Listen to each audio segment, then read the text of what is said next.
Assalamualaikum warahmatullahi wabarakatuh. Jumpa lagi di Dongeng Tengah Malam. Salam sehat buat sedulurku semuanya. Salam damai sejahtera.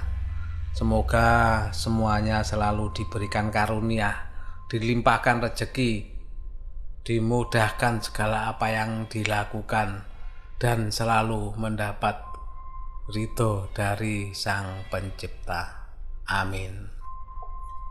Untuk kali ini Pak D akan membawakan cerita dari seorang narasumber. Kita sebut saja narasumber ini namanya Mas Tejo. Mas Tejo ini ingin menceritakan pengalaman mistisnya yang baru pertama kali dialaminya. Kejadian itu sekitar tahun 2012, 8 atau 9 tahun yang lalu ya. Beliau ingin menceritakan tentang sebuah mobil bekas kecelakaan yang kebetulan diparkir, ditaruh dekat dengan rumahnya beliau ini. Karena kebetulan memang rumah beliau ini berdekatan dengan kantor polisi ya, atau polsek setempat. Tapi sebelum ke cerita, seperti biasanya saya ingatkan dulu bagi sedulurku yang belum subscribe, monggo di subscribe dulu Dongeng Tengah Malam. Jangan lupa klik like-nya dan juga tulis komentarnya. Begitu juga yang di Spotify ya, monggo di follow dulu Spotify supaya tetap bisa mengikuti cerita dari Dongeng Tengah Malam. Baik, kita lanjut ke cerita dari Mas Tejo ini. Rumah Mas Tejo kebetulan berdekatan, bersampingan sebenarnya. Walaupun ada jarak tanah kosong sih. Sebelum dari polsek ya, ada polsek, tanah kosong baru rumahnya Mas Tejo ini. Sekitar 2 bulan yang lalu ada sebuah kecelakaan mobil, dan mobilnya cukup parah sampai memakan korban jiwa. Karena kejadiannya di wilayah polsek yang berada dekat rumahnya Mas Tejo, otomatis mobil itu sebagai barang bukti ya. Bukti kecelakaan itu diparkir di sebelahnya polsek yang kebetulan bersebelahan dengan rumahnya Mas Tejo ini. Sebenarnya di situ juga banyak sih diparkir, ada motor, beberapa motor. Memang itu seperti tempat untuk menaruh parkir barang bukti atau barang bekas kejadian kecelakaan dan sebagainya. Motor itu ya ada yang nggak bentuk, ada yang itu sepertinya nggak diambil atau gimana, jadi tetap mangkrak di situ. Bahkan namanya motor sampai bertahun-tahun itu parkir di situ dan dibiarkan saja sama polsek di situ. Itu memang untuk tempat parkirnya sih mungkin ya. Nah, kebetulan mobil itu karena memang nggak ada lahan lagi ya, memang ditaruh di situ. Dan sampai beberapa bulan memang mobil itu sepertinya memang nggak diambil sama pemiliknya. Nggak tahu, mungkin trauma atau apa ya, kita nggak tahu katanya Mas Tejo. Yang pasti mobil itu diparkir itu cukup lama. Bulan pertama sebenarnya nggak ada masalah, mungkin nggak diperhatikan atau nggak ada masalah, nggak ada kejadian sampai orang membicarakan, itu memang nggak ada. Di bulan kedua inilah baru orang-orang pada kusak-kusuk, khususnya yang tinggal di sekitaran situ, di tetangga-tetangganya Mas Tejo ini. Salah satunya itu ada salah satu tetangga jauh, katanya pernah mengalami, tidak diketahui itu sumbernya dari mana. Jadi katanya sih, sebut saja namanya Pak Ahmad ya. Pak Ahmad ini kebetulan malam-malam itu lewat di depan polsek itu. Gak tahu ada keperluan apa, jalan kaki Pak Ahmad ini. Jadi jalan kaki mau ke arah rumahnya. Otomatis kalau jalan kaki ke arah rumahnya, kalau melewati polsek berarti rumah depannya lewat depannya rumah Mas Tejo ini. Waktu itu sekitar pukul 11:30-an lah. Pak Ahmad tuh lewat dari saya itu santai aja sebenarnya. Di polsek kan mesti penerangan kan terang, kan mesti ada yang berjaga di situ. Ya biasa aja. Pak Ahmad ya lewat gitu aja. Begitu lewat, pas di sebelahnya polsek itu kan tanah kosong yang buat parkir itu. Nggak tahu dengar beneran apa enggak. Pak Ahmad ini samar-samar itu katanya mendengar ada suara rintian. Awalnya Pak Ahmad ya udah mungkin nggak tahu dari mana. Oh suaranya seperti jauh kok. Nggak diperhatikan sama Pak Ahmad. Ya sudah lewat aja gitu aja. Nggak curiga itu dari motor atau mobil yang parkir yang bekas tabrakan, apa nggak curiga sama sekali. Dan itu pun tahu setelah Mas Tejo itu mengalami kejadian, baru orang-orang ini menceritakan bahwa dulu dia ada begini, dan mereka semua sebenarnya nggak mengira kalau itu adalah hal mistis. Dikiranya ya suara itu datang dari jauh atau di luar dari lapangan tanah kosong itulah yang pasti. Pernah juga dialami seorang ibu-ibu. Sebenarnya bukan malam hari, pagi hari, sebelum subuh.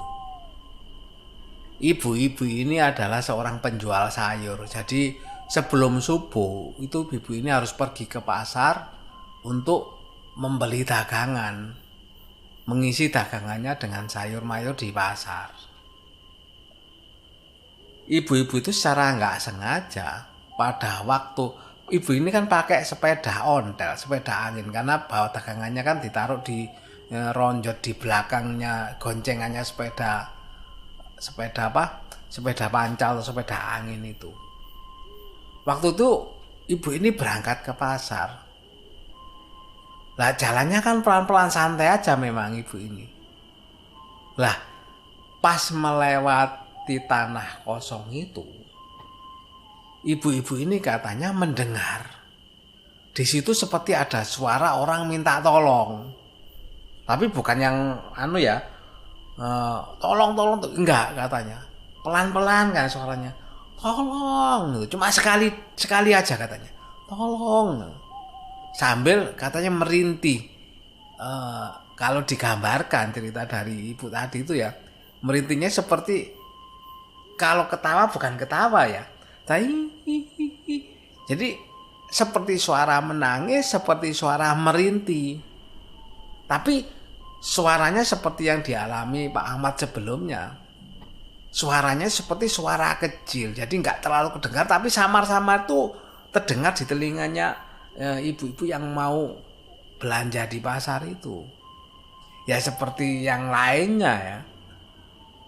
Ibu-ibu ini juga sambil lalu aja, cuma mendengar aja. Nggak sampai merasakan ketakutan apa-apa, karena nggak punya pikiran bahwa itu adalah kejadian mistis atau kejadian horor. Jadi ya sambil lalu aja lewat. Sampai pada suatu ketika ada anak-anak itu yang main di tempat itu. Dan waktunya itu sebenarnya bukan malam-malam bener ya. Waktunya itu sekitar habis maghrib. Jadi ada 2 orang anak habis maghrib. Itu enggak tahu dari musola atau apa, sholat maghrib ya. Habis maghrib pulang karena 2 orang anak. Itu lagi jalan dan di situ kan ada tanah lapang memang, tempat parkiran itu.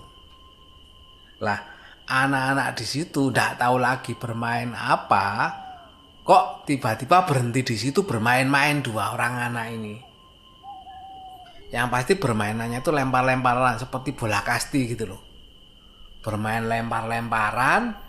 Lah tepat di lapangan itu, di sebelahnya mobil yang habis tabrakan tadi yang diparkir di situ. Awalnya mereka ya asik-asik aja, walaupun penerangannya nggak terlalu terang, kan cuma penerangan dari terasnya rumahnya Mas Bejo ini kan juga nggak terlalu sampai ke sana, sampai ke lapangan itu hanya jadi remang-remang aja. Nah, sedang asik-asiknya dua anak ini bermain, tiba-tiba salah satu temannya ini berhenti bermain. Karena anak yang berhenti bermain ini merasa ada yang memperhatikan. Anaknya itu kalau dibilang umur itu ya, itu anak masih SD kok. Lebih kurang kelas 5 SD lah, kelas 5 kelas 6 lah. Anak SD itu ya sekitar umur 11-an tahun lah. Memang mereka ini berteman memangnya. Kayaknya tuh sahabatan gitu loh. Ke mana-mana biasanya berdua, dua anak ini. Begitu merasa ada yang memperhatikan, anak ini berhenti. Mencari sekeliling, kok seperti ada yang memperhatikan. Sempat temannya ini tanya, "Nang, apa ngandek? Ayo dulinan," kata temannya ini. Yang dipanggil yang diem tadi itu sebetulnya namanya Anang ya. Dipanggil sama temannya, "Nang, kamu kok berhenti bermain? Ayo mainan." Lah, Anang ini cuma diem aja. Masih diem memperhatikan, muter sampai matanya itu tertuju ke mobil yang rusak tadi, yang ringsek tadi, yang bekas kecelakaan. Begitu melihat ke arah mobil ini, si Anang ini heran, loh kok di situ ada orangnya. Jadi kata Anang ini ya, Anang ini melihat bahwa di samping mobil ada seorang wanita itu bersandaran di mobil itu. Sandaran di mobil itu sambil kepalanya itu menghadap ke bawah.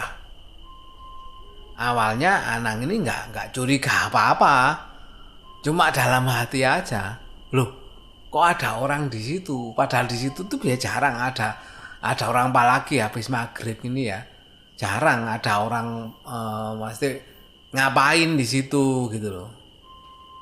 Anang tetap memperhatikan. Lah si temannya ini tetap manggil-manggil Anang. Anang nggak menghiraukan karena Anang tertarik dengan apa yang dilihatnya. Jadi seorang wanita itu sambil bersandar di mobil itu menghadap ke bawah. Karena menghadap ke bawah ya, wajahnya sampai ketutupan sama rambut-rambutnya. Itu rambutnya nggak terlalu panjang juga katanya Anang itu. Rambutnya ya kira-kira di bawah bahu lah rambutnya itu. Dan Anang tetap memperhatikan. Nggak tahu terjadi kontak atau apa ya. Yang diperhatikan itu mungkin merasa atau gimana. Pelan-pelan sosok wanita itu dari menghadap ke bawah, pelan-pelan mendongakkan kepalanya. Itu seperti mau menatap si Anang ini. Karena ada pergerakan kepalanya dari menunduk ke bawah, pelan-pelan mendongakkan. Anang kan semakin tertarik untuk melihat siapa. Kan Anang sama temennya anak kecil ini kan anak daerah situ. Jadi siapapun kan orang daerah situ, pastinya mereka tahu lah. Oh ini rumahnya ini, rumahnya ini. Anang ini mestinya tahu. Pelan-pelan mendongakkan kepalanya sampai menghadap ke Anang. Begitu menghadap ke Anang, itu masih setengah ketutupan rambutnya. Jadi wajahnya nggak kelihatan full wajah gitu ya. Jadi hampir setengah ini, itu rambutnya itu masih menutupi wajahnya. Karena penasaran, Anang ini kan semakin memperhatikan, semakin fokus melihat siapa orang itu. Semakin lama semakin memperhatikan. Tiba-tiba wajah Anang yang awalnya penasaran ingin melihat, fokus memperhatikan, pelan-pelan wajahnya Anang ini bukannya fokus, malah wajahnya matanya seperti melotot. Wajahnya seperti orang yang ketakutan melihat wajah dari sosok itu yang mendongakkan melihat ke arah Anang ini. Dan Anang waktu itu, ini yang diceritakan dari temennya Anang ya. Jadi temennya Anang memperhatikan Anang itu seperti berdiri terpaku ke arah mobil yang habis tabrakan itu. Dan temennya ini katanya nggak melihat apa-apa di situ, nggak melihat ada sesuatu yang menarik, ada sosok, ada orang, katanya nggak melihat sama sekali. Cuman temannya itu melihat perhatikan Anang kok seperti diam terpaku di situ. Melihat temennya terpaku, otomatis dia ini kan mendekati Anang, rencananya kan mau ditegur gitu loh, ngapain kamu, mendekati sampai deket lah. Temennya ini kaget, tuh kenapa Anang ini kok seperti, kok matanya melotot, mulutnya itu menganga itu seperti agak bergetar, seperti mau ngomong nggak bisa ngomong gitu loh. Tadi gitu loh, sambil melotot. Lah melihat itu temennya kan kaget, takut. Kok Anang jadi seperti ini, melihat sampai temennya juga melihat apa yang arah dari pandangan Anang itu. Ya memang arah ke pandangan si Anang ini itu ke arah mobil yang rusak itu, yang bekas tabrakan itu. Dan temennya ini memperhatikan di situ nggak ada apa-apa, nggak melihat apa-apa di situ. Karena nggak ada apa-apa, akhirnya temennya ini menepuk punggungnya Anang dengan keras, buk gitu ya, sambil menegur Anang ini, nang, kamu kenapa nang? Gitu. Mendapat tepukan keras di pundaknya, Anang ini sempat kaget. Begitu ditepuk punggungnya, Anang ini baru sadar langsung, istilahnya jingkat ya orang Jawa. Anang ini jingkat, kaget gitu loh di Bogor itu. Kaget sambil langsung menatap ke arah temennya ini. Begitu menatap ke arah temennya ini, barulah Anang langsung bisa berteriak. Jadi begitu ditepuk itu, Anangnya kaget, jingkat istilah orang Jawa. Jingkat langsung kan menoleh ke temannya. Begitu menoleh ke temannya, Anang langsung teriak gitu loh. Wah, sambil kayak menangis. Begitu teriak sambil menangis, Anang ini langsung menggeret temannya. Jadi temannya tuh langsung digandeng tangannya, diajak lari sambil teriak-teriak. Anang ini teriak-teriak, yes, kayak orang ketakutan gitu loh. Sampai gegerlah orang-orang kampung. Ini habis maghrib kok ada anak teriak-teriak rame. Salah satunya Mas Tejo ya, yang rumahnya Mas Tejo langsung keluar. Kebetulan memang cepet ya, begitu suara teriakan Mas Tejo keluar melihat Anang dan temennya itu lari. Melihat ada Mas Tejo, Anang temennya ini ya langsung lari menuju ke Mas Tejo, langsung memeluk badannya Mas Tejo. Dan katanya Mas Tejo pelukannya itu nggak seperti ya, pelukannya katanya namanya Anang ini merangkul Mas Tejo itu saking kenceng sambil badannya itu bergetar. Dan orang-orang yang rumahnya di sekitar itu pun sempat keluar juga melihat ada apa. Untungnya nggak sampai keluar semua ya tetangganya. Cuman ada 1-2 orang begitu melihat sudah ada Mas Tejo, mereka cuma lihat sebentar terus ditinggal gitu aja. Jadi yang di situ Mas Tejo lah ya akhirnya yang menenangkan Anang dan temennya ini. Dan temennya ini ya kelihatan seperti orang bengong gitu kata Mas Tejo, nggak tahu apa-apa. Bahkan ditarik sama Anang pun temennya ini nggak tahu apa maksudnya, itu nggak tahu. Jadi cuma Anang aja. Anang ini sampai gimana ya, namanya anak saking ketakutannya ya, itu katanya diajak bicara pun ada apa cuma nggak bisa ngomong, cuma bisa sambil nangis. Akhirnya sama Tejo dibawa masuk ke rumah, dikasih minum, disuruh tenang di situ. Jadi Anang ini disuruh duduk tenang sambil kayak dilindungi sama Mas Tejo ini, karena Anang ini kelihatan benar seperti anak yang sangat ketakutan sekali. Dan temennya ya seperti saya bilang tadi, temennya cuma bengong aja, nggak tahu apa maksudnya Anang ini. Sampai agak lama mulailah Anang ini mulai tenang, sudah mulai bisa berbicara walaupun terpatah-patah ya. Jadi ngomongnya terpatah-patah, mungkin pengaruh saking trauma takutnya tadi mungkin ya. Barulah agak lama setelah kasih minum air hangat, teh hangat sama ibunya Mas Tejo ini, barulah pelan-pelan mulai bercerita. Kalau tadi melihat sosok itu sampai bener-bener tenang, barulah Mas Tejo ini mengantar ke rumahnya. Jadi anaknya sampai nggak berani mau pulang sendiri, itu nggak berani. Akhirnya diantarkan sama Mas Tejo untuk pulang, dan Mas Tejo pun pesen udah nggak usah cerita ke orang-orang.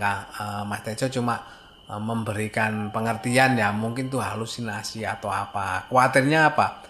Khawatirnya kan nanti tersebar berita seperti itu kan geger nanti sekampung dengan adanya mobil yang ada penunggunya itu.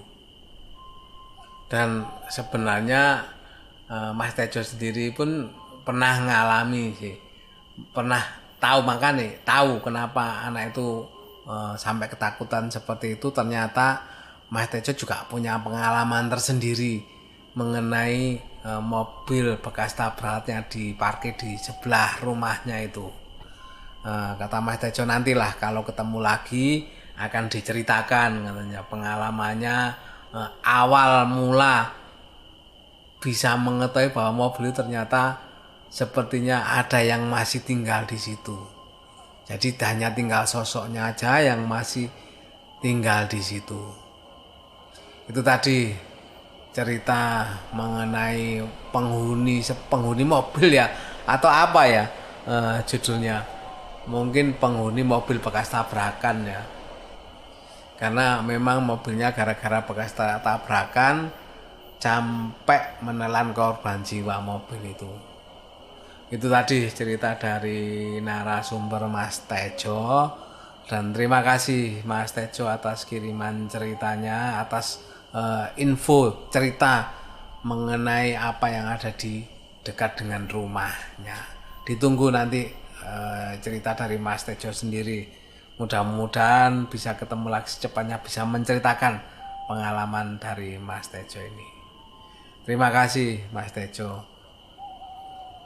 Dan apabila ada sedulur dongeng tengah malam yang juga ingin berbagi cerita seperti cerita Mas Tejo lagi ya, tadi ya, atau mungkin pengalaman lain, atau mungkin cerita dari nenek buyutnya dulu, monggo bisa dikirim ke dongeng tengah malam melalui email ya. Emailnya dongengtengahmalam@gmail.com. Monggo bisa dikirim via email tersebut. Tadi cerita mengenai mobil bekas tabrakan, penghuninya mobil bekas tabrakan. Semoga bisa menghibur sedulur dongeng tengah malam semuanya. Tidak lupa saya sampaikan terima kasih kepada sedulurku semuanya yang selalu hadir, selalu mengikuti cerita dari Pak De Alvan. Terus juga komentar-komentarnya itu sangat berarti bagi kami tim Dongeng Tengah Malam, supaya bisa supaya bisa mengetahui gimana cerita yang dibawakan ini. Apakah perlu ada perbaikan lagi atau banyak ada kesalahan-kesalahan yang harus diperbaiki. Monggo bisa komentar ya, saya tunggu komentarnya. Tidak lupa juga saya mohon maaf bila ada salah-salah kata ataupun pengucapan, ataupun seandainya ada nama yang saya sebutkan di sama dengan nama sedulurku semuanya, mohon maaf, kami tidak bermaksud untuk menyamakan itu, tapi untuk mempermudah jalannya cerita aja. Karena narasumber nggak mau disebutkan nama aslinya, maka kami hanya membuat nama-nama seperti itu. Jadi kami tidak bermaksud untuk menyinggung atau bermaksud tidak baik atas nama yang ada dalam cerita ini. Terima kasih sedulurku semuanya. Sebelum saya akhiri, seperti biasanya jangan lupa ya subscribe ya, yang belum subscribe. Yang di Spotify monggo follow Dongeng Tengah Malam. Demikian untuk cerita kali ini. Saya Pak De Alvan dan saya akhiri. Wassalamualaikum warahmatullahi wabarakatuh.